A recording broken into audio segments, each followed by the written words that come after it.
अलैकुम। यौम पाकिस्तान बहुत बहुत मुबारक हो। मैं हूं मसूद रज़ा, प्रोग्राम में आपको खुशामदीद। यौम पाकिस्तान हम साल साल से मनाते हैं।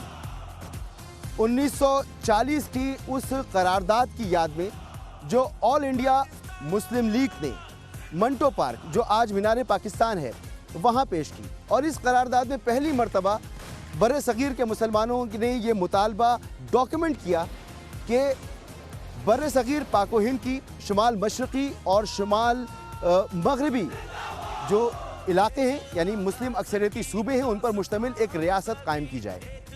और ये एक मुसलमान रियासत होगी जिसमें तमाम मज़ाहिब को आज़ादी होगी अपने तौर तरीक़ों से रहने की। और फिर उसके 7 साल बाद पाकिस्तान अमल में आ गया। और फिर इसी करारदाद से हमने अपना पहला आइन तख्लीक़ किया जो 1956 में बना। इस आइन में बाकायदा तौर पर इस्लामी जमहूरिया पाकिस्तान की नज़रियाती सरहदों का अहाता भी किया गया। आज हम उन नज़रियाती सरहदों की मुहाफ़िज़ भी हैं और इस खित्ता ज़मीन के भी मुहाफ़िज़ हैं जिसे पाकिस्तान है। हमारी अफ़वाज अगर हमारी सरहदों पर हमारा दिफा करती हैं तो मिल्लत का हर फर्द उस सोच का दिफा करता है जो क़याम पाकिस्तान की सोच है।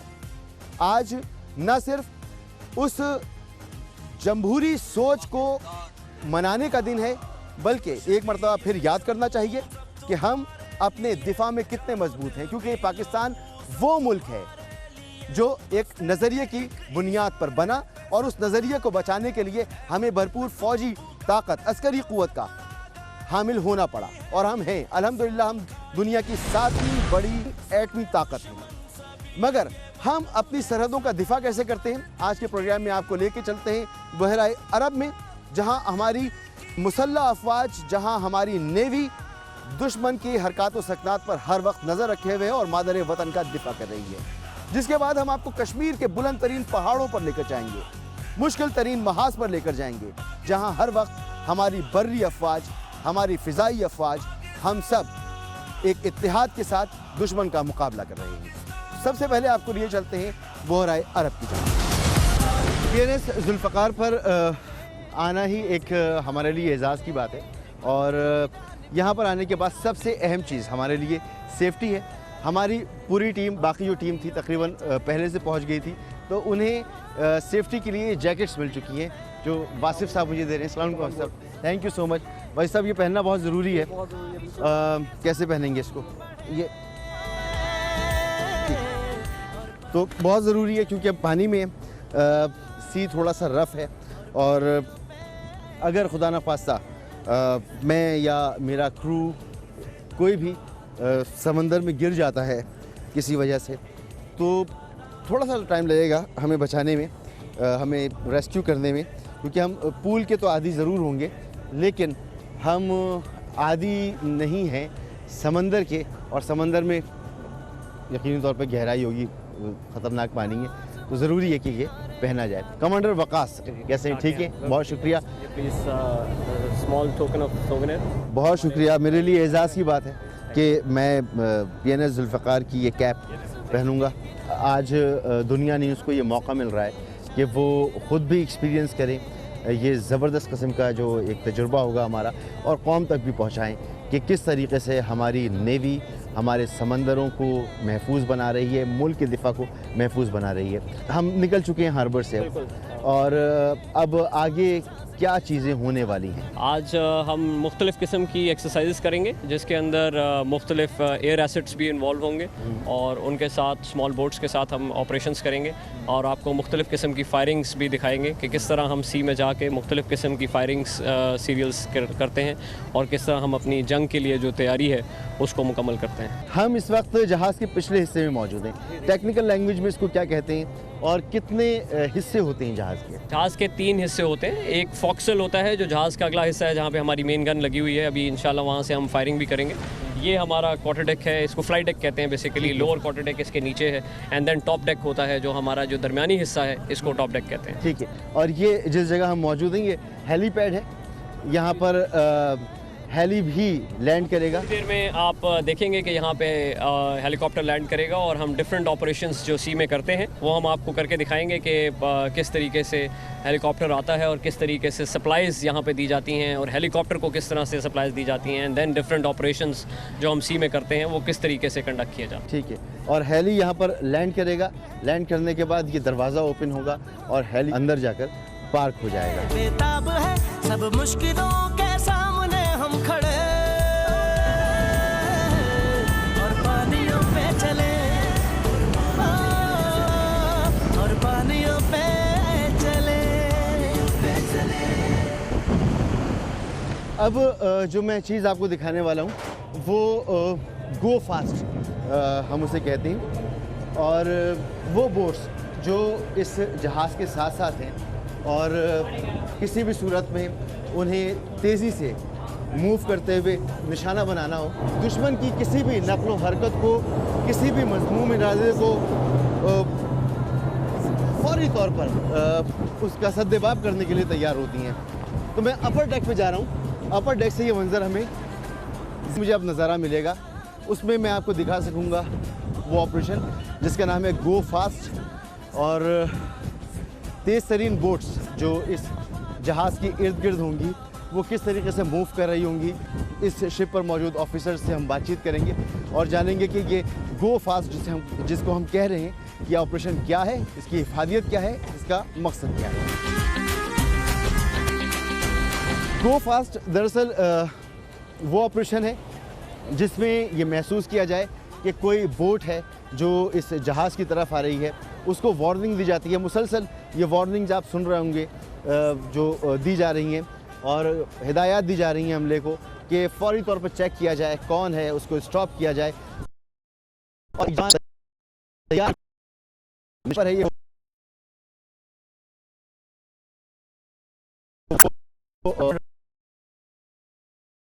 साथ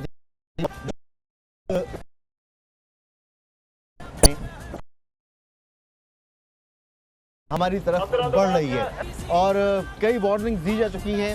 वायरलेस पर रब्ता करने की कोशिश की गई है। बताया गया है कि आगे ना बढ़ा जाए, अगर आगे बढ़ेंगे तो फिर उनको रोका जाएगा, उन पर फायर किया जाएगा, और अब फाइनल वार्निंग उनको देने की तैयारी कर दी गई है। अंदर से मुसलसल अनाउंसमेंट्स हो रही हैं। अपने अमले को, जवानों को हिदायत दी जा रही हैं। 2 जवान पायरो पिस्टल्स हाथ में लिए फ्लेयर फायर करने के लिए तैयार खड़े हैं, और अब जो हिदायत हैं वो ये कि फ्लेयर फायर किए जाएं, और जब फ्लेयर फायर किए जाएंगे रोशनी के गोले हवा में जाएंगे तो ये आखिरी इशारा होगा इस बोट के लिए, ये रुक जाए, वापस मुड़ जाए, वरना ये जवान जो मुस्तैद है ये उस पर फायर कर देगा। और अगर फिर भी आगे बढ़ने की कोशिश की और अगर फायर मिस होता है तो फिर दीगर जवान तैयार हैं जो उस बोट को, इस वक्त आपको फ़िज़ा में नज़र आ रहा है, ये हेली यहाँ पर अभी लैंड नहीं करेगा बल्कि यहाँ आएगा, यहाँ से डाइवर को उठाएगा और डाइवर को लेकर जाएगा, उसको अपने मुकाम पर पहुँचाएगा, और फिर जब ऑपरेशन कंप्लीट करेगा तो यहाँ पर लैंड करेगा और पार्क होगा। तो हेली यहाँ पर पहुँच चुका है और थोड़ी ही देर में ही आप ये मनाजिर देखेंगे कि न सिर्फ वो डाइवर को उठाएगा, वो हवा में ही रिफ्यूल होगा और रिफ्यूल होकर अपने मिशन पर वापस चला जाएगा।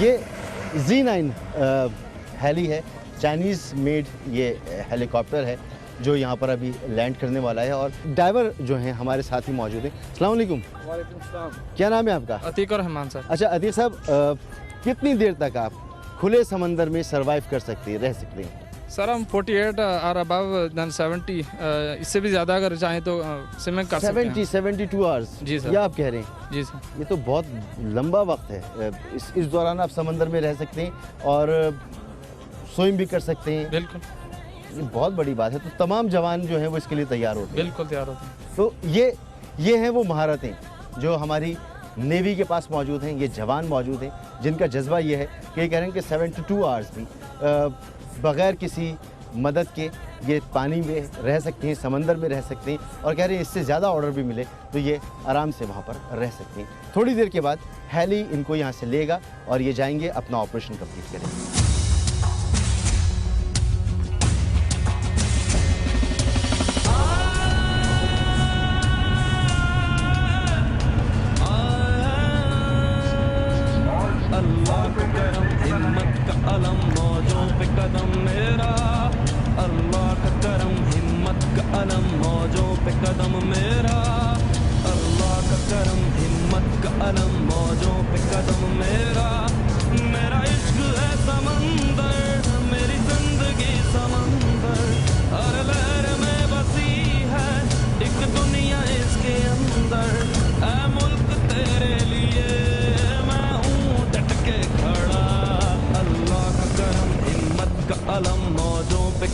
मेरा, अल्लाह का करम हिम्मत का अलम मौजों पे कदम मेरा।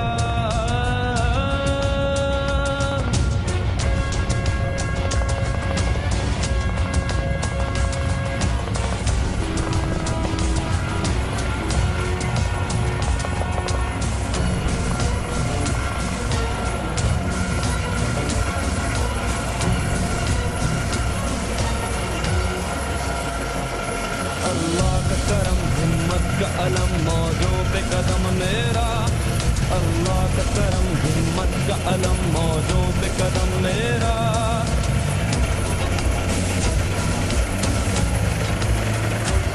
डाइवर को हेली ने पहले अपलिफ्ट किया और फिर ड्रॉप किया और अब हेली जा चुका है।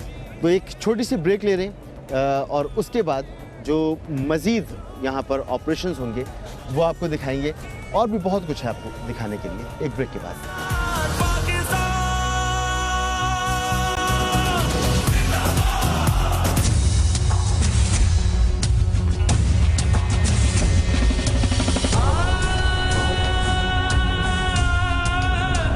PNS जुल्फ़िकार के अपर डेक पे मौजूद है। यहाँ पे RDC अभी फायर होंगे और ये फायर किए जाते हैं अगर इस बात का पता चले कि सबमरीन है समंदर के अंदर और उसकी पोजीशन लोकेट हो जाती है तो उसको टारगेट करने के बाद इन्हें फायर किया जाता है। ये हवा में बुलंद होते हैं, उस मुकाम पर गिरते हैं, अंदर जाते हैं और अंदर जाने के बाद जहाँ सबमरीन होती है वहाँ ज़ोरदार धमाका होता है और ये धमाके होने वाले हैं 1 2 3। तेरे लिए मैं हूँ डट के खड़ा, अल्लाह का करम हिम्मत का अलम मौजों पे कदम मेरा, अल्लाह का करम हिम्मत का अलम मौजों पे कदम मेरा। मिसाइल फायर के बाद अब जहाज़ की मेन गन तैयार हो रही है फायर करने के लिए। 76 mm की ये गन है। इसकी रेंज कितनी है मैं सिर्फ इतना कह सकता हूँ कि कई किलोमीटर फायर कर सकती है। समंदर से ज़मीन पर दुश्मन को निशाना बना सकती है और समंदर में तो ऑब्वियसली बना ही सकती है। अगर दूर दूर तक भी दुश्मन का कोई जहाज़ मौजूद हो तो ये गन उसको तबाह कर सकती है। बिल्कुल तैयारी पर है, मूव होना शुरू हो गई है और अब फायर होने जा रहा है। 1 2 3 फायर। जज्बा शहादत मेरा तुम्हें बैर से बड़ा, अल्लाह का करम हिम्मत का अलम मौजों पे कदम मेरा। मिसाइल फायर भी आपने देखा और ये गन फायर भी आपने देखा और ये गन फायर जो है ये यूं ही नहीं हो जाता कि कोई आदमी अंदर बैठा हुआ है उसने निशाना लिया और फायर कर दिया। बहुत हाई टेक इक्विपमेंट है यहाँ पर। मेरे पीछे मैं वो आपको दिखाऊंगा अभी, जिसने पहले टारगेट को लॉक किया और फिर उसके लॉक करने के बाद एक ऑटोमेटिक अंदाज में ये फायर होता है जो बिल्कुल टारगेट पे जाके लगता है। इसकी टेक्निकल चीज़ें जो हैं डेफिनेटली मैं नहीं बता सकता। मेरे साथ मौजूद हैं जनाब लईक साहब। जहाँ तक मैं समझ सकता था वहाँ तक तो मैंने बताया। टेक्निकली ये जो मिसाइल फायर था ये क्या था, ये गन फायर क्या था, ये जो टारगेट था ये क्या है। सबसे पहले हमने RDC रॉकेट डेप्थ चार्ज की फायरिंग की थी। Rocket depth charge basically it's a depth charge which is propelled through rocket, it is not guided, it is propelled through a rocket. Okay. होता यह है कि अगर हमें कोई सबमरीन थ्रेट डिटेक्ट होता है जो कि हमारा सोनार जो शिप में लगा हुआ है वो हमें बता देता है अगर कोई थ्रेट है, तो हम RDC जो कि एक डेप्थ चार्ज है उसको हम उस पोजीशन में फायर करते हैं और फिर उसके ऊपर हमने फ्यूज सेटिंग की होती है डेप्थ के हिसाब से, जिस डेप्थ में हमें सबमरीन डिटेक्ट होती है कि उस डेप्थ में जाके वहाँ ये ब्लास्ट करे और हमारे टारगेट को न्यूट्रलाइज करें। ठीक है। इस वक्त हमारी शिप में 2 लॉन्चर मौजूद हैं और हर लॉन्चर में 6 रॉकेट डेप्थ चार्ज हम लोड कर सकते हैं और हम एक साथ फायर कर सकते हैं। और ये टोटल ऑटोमेटिक सिस्टम है, इसमें लोडिंग भी ऑटोमेटिक होती है। नीचे मैगजीन इसका मौजूद है जिसमें से अगर हमें लोडिंग करनी पड़ती है तो हम जस्ट सीक्वेंस सेलेक्ट करते हैं और 6 के 6 लॉन्चर खुद ही लोड होकर रेडी टू फायर पोजीशन में आ जाते हैं। ऑटोमेटिक सिस्टम है ये पूरा का पूरा।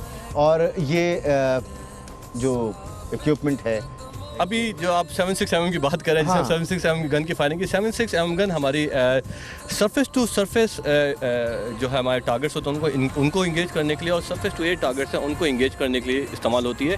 ये गन टोटल ऑटोमेटिक गन है जो कि एक ट्रैकर हमारे पास मौजूद है, पीछे लगा हुआ है, उससे लिंक है। जब भी हमें कोई टारगेट डिटेक्ट होता है तो इस ट्रैकर को हम उस डायरेक्शन में मूव कराते हैं, ट्रैकर उस टारगेट को लॉक करके गन को कमांड देता है और गन उस टारगेट पोजीशन में जाके टारगेट को इंगेज करती है। अभी जैसा कि आपने देखा कि हमने किलर टमाटो जो कि एक रबर बैलून होता है उसमें हम फायरिंग प्रैक्टिस के लिए यूज़ करते हैं ताकि हमें गन की एक्यूरेसी पता चलती रहे, उसको हमने ट्रैकर से ट्रैक किया और फिर हम अपनी गन से इंगेज किया।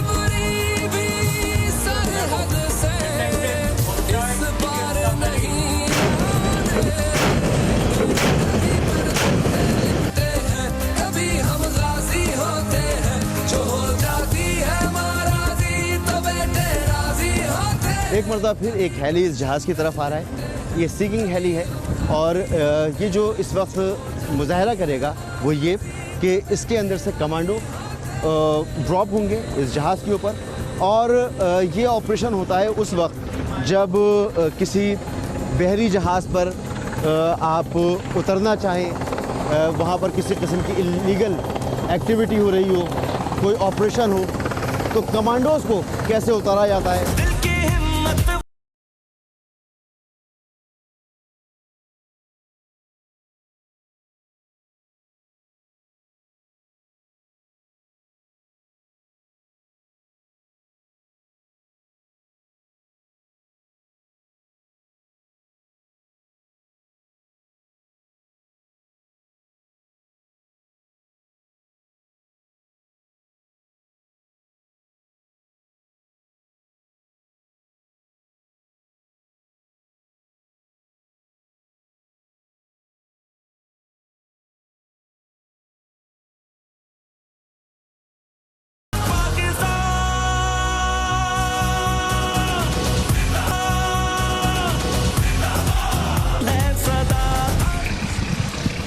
ख्वाजा बांडी के मुकाम पर हम पहुँचे। बहुत करीब हैं हम सरहद से अब, और यहाँ जो कमांड कर रहे हैं major Yasin Abbasi, major Abbasi, major Yasin Abbasi sir. Major Yasin Abbasi यहाँ पर कमांड कर रहे हैं। सर बहुत शुक्रिया आपका, वेलकम कि सर। आपने हमें मौका दिया है यहाँ पर। सरदार जुल्फ़िकार अली, SJSU ख्वाजा बांडी कंपनी। ज़बरदस्त। मैं इस कंपनी का कंपनी कमांडर हूँ मैं। अच्छा जी, हम कितना करीब हैं बॉर्डर से? आप बिल्कुल एग्जैक्टली LOC पे हैं। यहाँ से जो एनिमी की नियरेस्ट पोस्ट है वो 400 मीटर्स पे है। अच्छा, जी जी, आप बिल्कुल LOC के ऊपर है एग्जैक्टली। तो उनकी पोस्ट जो है वो डोमिनेट कर रहे हैं, हम डोमिनेट कर रहे हैं। ये डिपेंड करता है, किसी जगह पे वो डोमिनेट कर रहे हैं, किसी जगह पे हम डोमिनेट कर रहे हैं। यहाँ क्या पोजीशन है? यहाँ पे वो डोमिनेट कर रहे हैं। अच्छा, यानी कि हम नीचे हैं, वो नीचे ऊपर हैं। हैं। और आप थोड़ा आगे चलेंगे तो मैं आपको उनकी पोस्टों की लोकेशन भी आइडेंटिफाई करवाऊंगा। वो ऊपर हैं, इस वक्त रिच टॉप के ऊपर बैठे हुए हैं और हम बिल्कुल नीचे हैं। तो आजकल तो कुछ टाइम हो गया, खासी टेंशन है LOC पर। जी जी, बिल्कुल ऐसे ही है। रिसेंटली आपने भी सुना होगा, आपको भी पता होगा, वक्तन फ़वक्तन दुश्मन जो है वो सीज़ फायर जो है उसकी वायलेशन करता रहता है, और उसमें जैसे आप देख सकते हैं कि ये सिविलियन आबादी है, इसको वो मोस्टली टारगेट करते हैं, और जब भी वो कोई एक्शन करते हैं हम उसका आगे से भरपूर तरीके से जवाब देते हैं। अच्छा, जब दुश्मन फायरिंग करता है तो वो ये नहीं देखता कि वो चेक पोस्ट पर कर रहा है या सिविलियन आबादी पे कर रहा है, तो सिविलियन आबादी का भी यहाँ पर नुकसान होता है। बिल्कुल होता है, और उनको एग्जैक्टली पता होता है कि हमारी लोकेशंस कौन सी हैं, और वो इंटेंशली जो है वो लोगों के अंदर एक हरासमेंट पैदा करने के लिए वो इसे सिविल जो आबादी है उसको इंगेज करते हैं। जैसे हमें पता है कि उनके लोकेशंस क्या हैं, वैसे उनको भी पता बिल्कुल होता है। एग्जैक्टली पता होता है। बिल्कुल आप आगे जब चलेंगे तो आप देखेंगे कि हमारी बिल्कुल पोस्ट अलग बनी हुई है, उनको नज़र भी आ रही है। तो हम चलें आगे।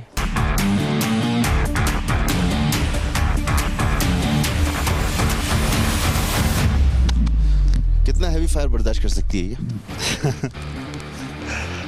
ये जो है जो स्मॉल आर्म का फायर है उसको बड़ा इफेक्टिवली बर्दाश्त कर सकती है। डिपेंड करता है कि वो आर्म नहीं, वो हैवी से ही करेंगे। कुछ तो बचत हो जाएगी। बट आप बेफिक्र हैं, इंशाल्लाह हम आपके साथ हैं। तो हमने सेफ्टी अपनी जो कर सकते थे कर ली है। बिल्कुल सेफ्टी कर ली है। तो अभी अगर आप देखें सामने तो बिल्कुल हम एनिमी के आगे रिज लाइन है, जो फारदस्ट रिज लाइन है वो मकबूजा कश्मीर का हिस्सा है। अच्छा, यानी मेरे सीधे हाथ की तरफ जो ये घर मुझे नजर आ रही है, ये ठीक है। मकबूजा कश्मीर है, बिल्कुल ये मकबूजा और कश्मीर ये है। उल्टे हाथ की तरफ जो है ये हमारा हमारा आज़ाद इलाका कश्मीर है। है, बिल्कुल यानी हमारे कंट्रोल में। हमारा इलाका तो वो भी है। वो भी हमारा इलाका है, मगर और दुश्मन के कब्जे में अभी इस इस वक्त जो है ना उस पे नाजायज़ कब्जा किया हुआ है। अच्छा, हम दो तरफ से दुश्मन है। बिल्कुल दोनों साइडों पे दुश्मन है। ये जो हमारे लेफ़्ट साइड पे दुश्मन है, ये उसका इलाका आपको अभी नज़र आ रहा है।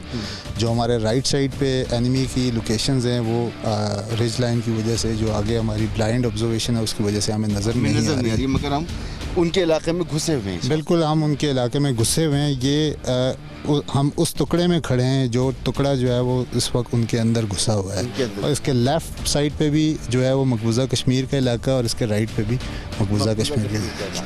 जी ठीक, तो ये ऐसी जगह है जहाँ दोनों तरफ दुश्मन है और बीच में हम खंजर की तरह घुसे हुए इनके इलाके के अंदर। बिल्कुल एग्जैक्टली ऐसे ही है। हम यहाँ से अब ज़्यादा वाज़े देख सकते हैं। आप देख सकते हैं कि वो इस वक्त बिल्कुल टॉप के ऊपर जो है वो बैठे हुए हैं। अल्हम्दुलिल्लाह, अल्लाह का शुक्र है। और ये मैं आपको श्योरिटी और गारंटी के साथ भी कहता हूँ कि ये इतना बुज़दिल दुश्मन है कि ये जब भी वायलेशन करते हैं, इसीलिए ये डरते हुए हमारी पोस्ट की तरफ डरते हुए देखते भी नहीं हैं। और जो निहत्ते लोग हैं, निहत्ते घर हैं, उनको टारगेट करते हैं ताकि जो है हम आगे से जो है ना उनको कोई ज़्यादा रिटेलिएट ना करें। बट हम उनका हर फायर का, हर गोली का जवाब मुंह तोड़ तरीके से देते हैं, और जो दान खट्टे करने और दान तोड़ने वाला जवाब है वो देते हैं। जवाब देने में हम बोनस भी शामिल करते हैं। जी, वो थोड़ा बहुत करना पड़ता है, क्योंकि इनको समझाने के लिए थोड़ा बहुत जो फ्लेवर है वो ऐड करना ज़रूरी है। इस खून की हरकत है हिम्मत मर्दा सदा। अब हम जा रहे हैं अपनी उन पोजीशंस पर जहाँ हमारी गनें लगी हुई हैं, जहाँ से हम जवाब देते हैं। बिल्कुल एग्जैक्टली अभी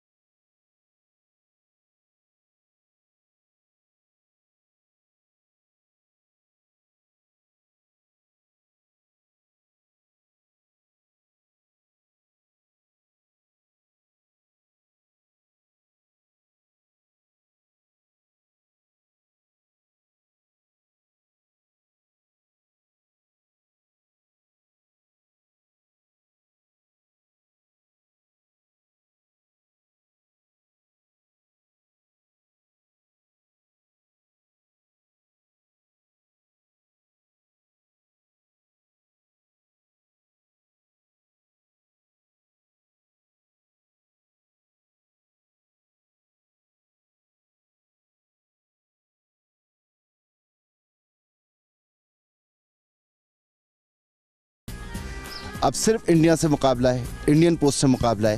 क्योंकि इससे पहले तक जब आपने देखा होगा माजी में किसी भी प्रोग्राम में आपको अगर LOC दिखाई गई होगी, तो वहाँ तक तो ज़रूर दिखाया गया होगा जहाँ पर सेकंड, थर्ड या फोर्थ लाइन ऑफ डिफेंस है।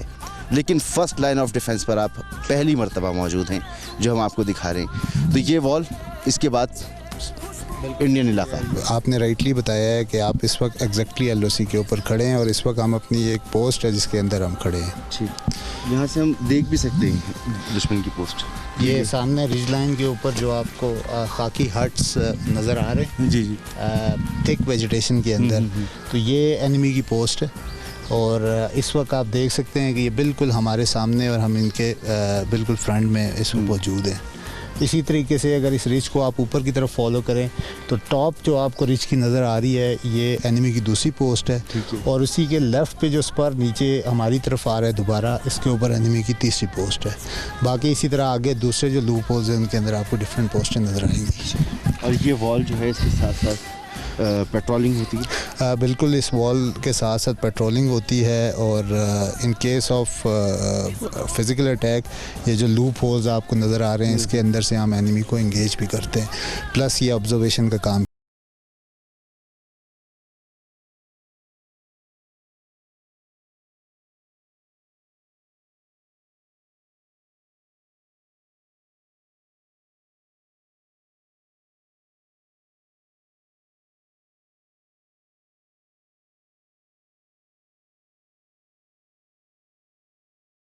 हम एक पीसफुल नेशन है, पीसफुल कंट्री हैं। हमारी फ़ौज, हमारी आर्मी अमन कायम करने के लिए है।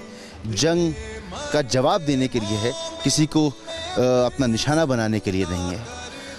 ये दुनिया का खूबसूरत तरीन इलाका जिसे जन्नत नज़ीर कहा जाता है, कश्मीर।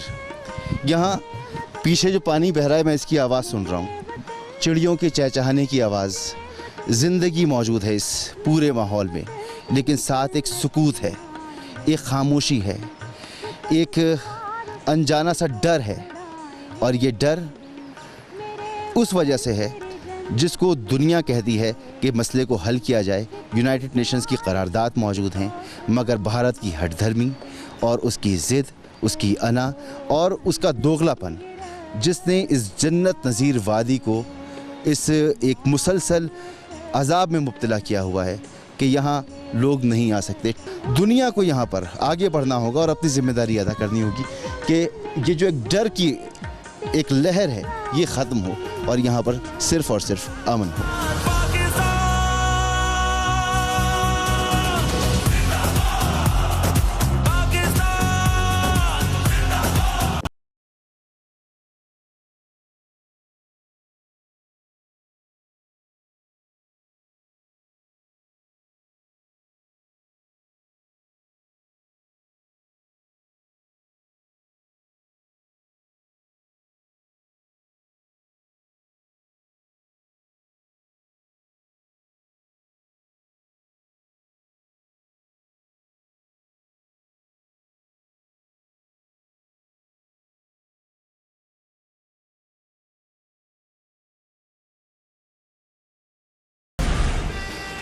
इस वक्त हम मौजूद हैं Haji Pir line of control, जहां पाकिस्तान और भारत की फ़ौजें बिल्कुल आमने सामने हैं, बिल्कुल फ्रंट लाइन पर मौजूद हैं।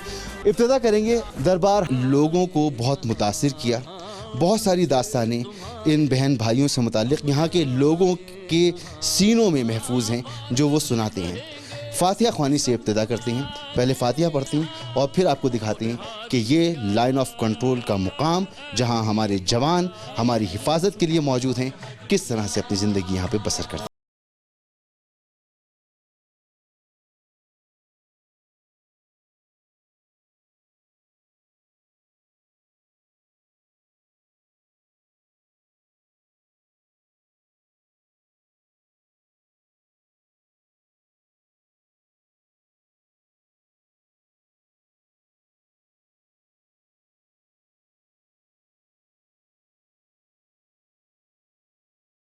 और जनाब ये शोहदा की यादगार है, यहाँ पर शोहदा के नाम लिखे हैं, वो जवान जो मादर वतन की हिफाजत करते हुए अपने खून की कुर्बानी दे गए, उनके नाम हैं। 1983 से 2015 तक जो लोग शहीद हुए, जो जवान शहीद हुए, जो फ़ौजी शहीद हुए, उनके नाम यहाँ मौजूद हैं। 32 शोहदा हैं ये, यानी जो यूनिट यहाँ पर फ़राइज़ अंजाम दे रही है ये सिर्फ उस यूनिट के शोहदा हैं। उसके अलावा 1965 से जो लोग, जो फ़ौजी, जो जवान यहाँ पर दिफा करते हुए मादर वतन का शहीद हुए, उनकी कब्रें मौजूद हैं। ये जो हरे निशानात हैं और ये कब्रें हैं दरअसल। अस्सलाम वालेकुम, कैसे हैं? खैरियत से? वेलकम जनाब सर, खुश आमदीद आपको। माशाल्लाह। आप कमांड कर रहे हैं? जी, आई एम कमांडिंग ऑफिसर। जी, बहादुर जवानों की बहादुर कमांड। अल्हम्दुलिल्लाह अल्हम्दुलिल्लाह। और मैं जब से आया हूँ देख रहा हूँ कि मुश्किल इलाका है। नहीं, इनफैक्ट काफ़ी मुश्किल इलाका है ये। अभी आप देख रहे हैं बारिश वगैरह अभी शुरू है, पर अल्हम्दुलिल्लाह सब यहाँ मौजूद हैं और दिफा वतन का फरीज़ा सर अंजाम दे रहे हैं। और सर, हम दुश्मन के ऊपर बर्तरी हासिल किए हुए हैं अल्हम्दुलिल्लाह। जी अल्हम्दुलिल्लाह। हिम्मत नहीं होती यहाँ पर दुश्मन की कि वो इस पोस्ट पर कभी कोई हमला करने, कोई शरारत करने की कोशिश भी करे। नहीं, जब भी कभी उसने शरारत की है तो उसको दंदान शिकन जवाब दिया गया, यहाँ पे अप्रोप्रिएट रिप्लाई किया गया उसको, और काफ़ी नुकसान किया उसको अल्हम्दुलिल्लाह। अच्छा, ये तो एक जो मैं देख रहा हूँ वो बयान कर रहा हूँ ना, एक आम आदमी की तरह। जी, आप इस पोस्ट की खुसूसियत क्या बताएंगे? तो इसकी हिस्टोरिकल भी बहुत सिग्निफिकेंस है और इसका बड़ा बैटल अकाउंट है 65 वॉर में भी और 71 में भी।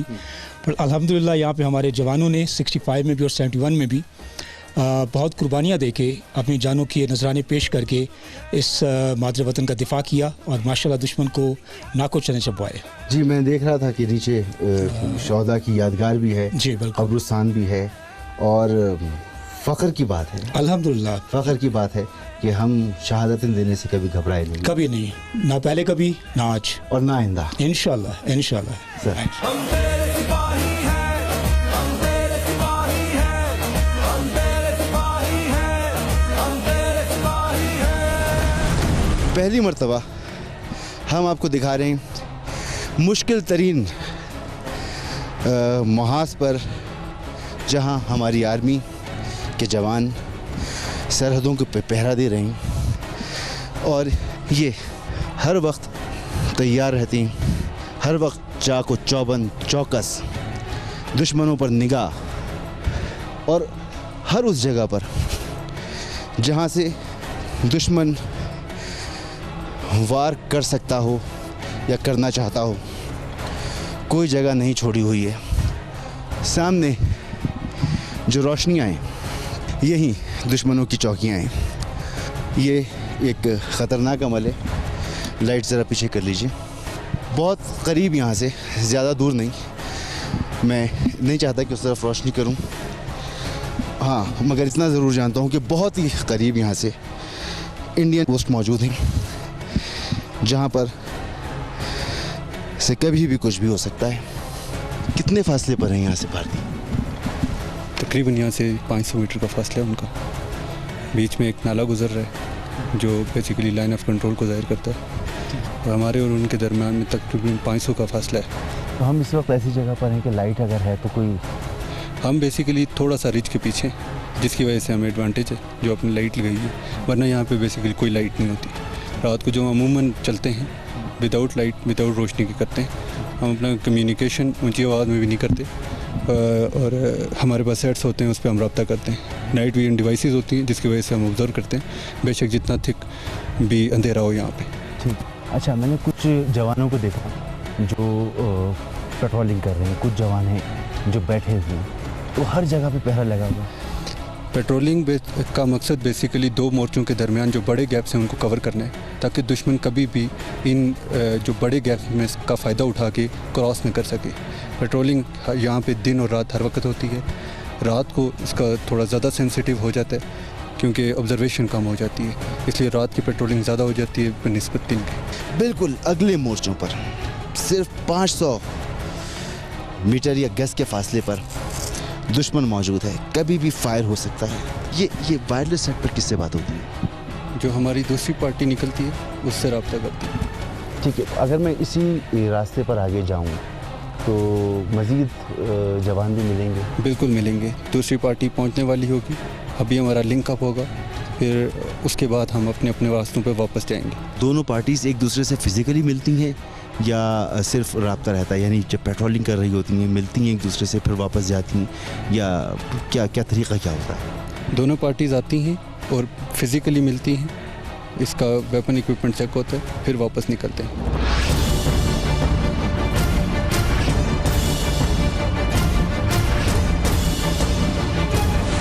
और अब हम एक फॉरवर्ड पोस्ट की बिल्कुल पास मौजूद हैं। बहुत दुश्वार गुजार इलाका, हर तरफ पौधे, इसमें किसी भी किस्म के जानवर भी हो सकते हैं।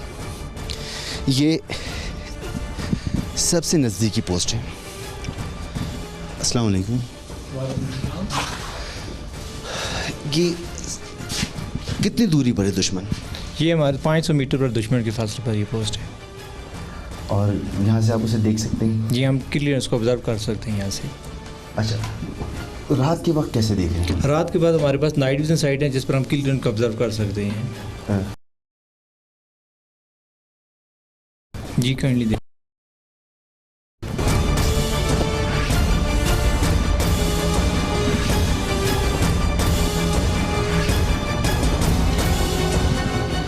ये कम्युनिकेशन सिस्टम है। अगर किसी किस्म की मूवमेंट हो, कुछ हो, तो आप इससे हमारे पास लाइन कम्युनिकेशन भी है ना, अगर लाइटिंग वगैरह या मौसम ख़राब होने की वजह से वो ऑफ हो जाते हैं, उसके बाद हम मेट्रोल के ऊपर रब्ता कर सकते हैं उनके साथ। अपनी बटालियन में किसी किस्म की मशकूक या मूवमेंट वगैरह देख लें तो हम फिर मेट्रोल के ऊपर अपने बाला कमांडर के साथ रब्ता कर लेते हैं। ठीक, हम ज़्यादा देर यहाँ नहीं रुकते क्योंकि यहाँ पर आपको दिखान दे रहे हैं, मगर रोशनी है तो हम यहाँ से निकलते हैं। चप्पे चप्पे पर पहरा है, हमारे जवान हर जगह मुस्तैदी के साथ। और ये दूसरी पार्टी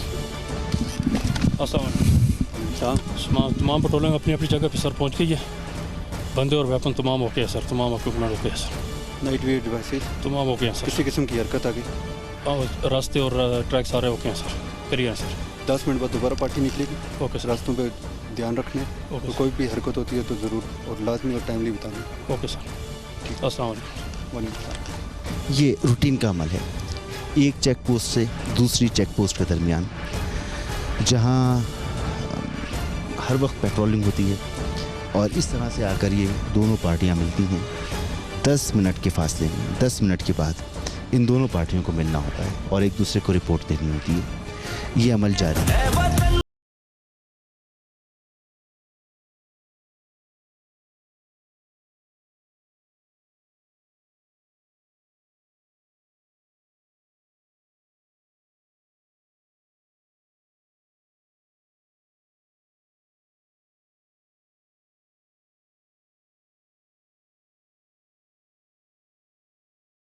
फिर शहर के दरमियान मौजूद हैं। आपको अंदाज़ा होगा कि हम अपने सरहदों पर कितने मुस्तैद हैं, लेकिन आज पाकिस्तान को ज़रूरत है गुर्बत के ख़ात्मे की, ज़रूरत है तालीम की, सेहत की, बेहतरीन मईशत की। हम उस दौर में दाखिल हो रहे हैं जहां हम अपनी मईशत को मुस्तहकम बनाने के लिए हर मुमकिन कोशिश कर रहे हैं। और इस वक्त जो ये परचम पाकिस्तान उतारा जा रहा है, हम अपने परचम पर रात का साया नहीं पड़ने देते, क्योंकि हम उजालों के मुतलाशी हैं और हम अपने मुल्क को एक बेहतरीन मजबूत माशी क़ुव्वत बनाकर दुनिया में अपना नाम मज़ीद रोशन करने के लिए आगे बढ़ रहे हैं।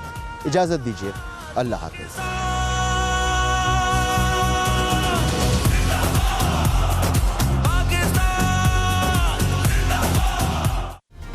Hi, it's Sayyeda Shanaz here. Thank you for watching Dunya News. For more videos and updates, don't forget to click the subscribe button. Keep watching Dunya News.